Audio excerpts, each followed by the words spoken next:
যে বাজ পাখি এমি মার্টিনেজের হাতের উপর ভর করে আর্জেন্টিনা বিশ্বজয় করলো, সেই এমি একদিনে এই জায়গায় আসেননি। 2014 বিশ্বকাপের ফাইনালে যখন মেসি, আগুয়েরোরা জার্মানির বিপক্ষে বিশ্বকাপের একটা ট্রফির জন্য লড়াই করছেন, তখন এমি মার্টিনেজ তার পরিবারের জন্য বারবিকিউ রান্না করছিলেন।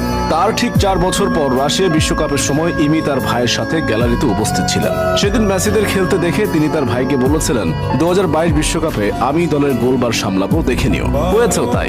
ইতিহাস সৃষ্টি করে সামলেছেন গোলবার, বিশ্বকে দেখিয়ে দিয়েছেন তিনি আসলে কে।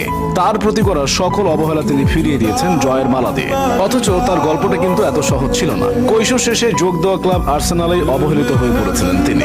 সেই এমি মার্টিনেজে এখন বিশ্বমঞ্চে আর্জেন্টিনার নায়ক, গোলবারের অতন্দ্র প্রহরী। 2012 সালে এমি যখন ইংলিশ ক্লাব আর্সেনালে যোগ দিয়েছিলেন, তখন তার বয়স ছিল সবেমাত্র 17 বছর। গা থেকে তখনও কৈশোরের গন্ধ মুছেনি। কিন্তু দুর্ভাগ্যবশত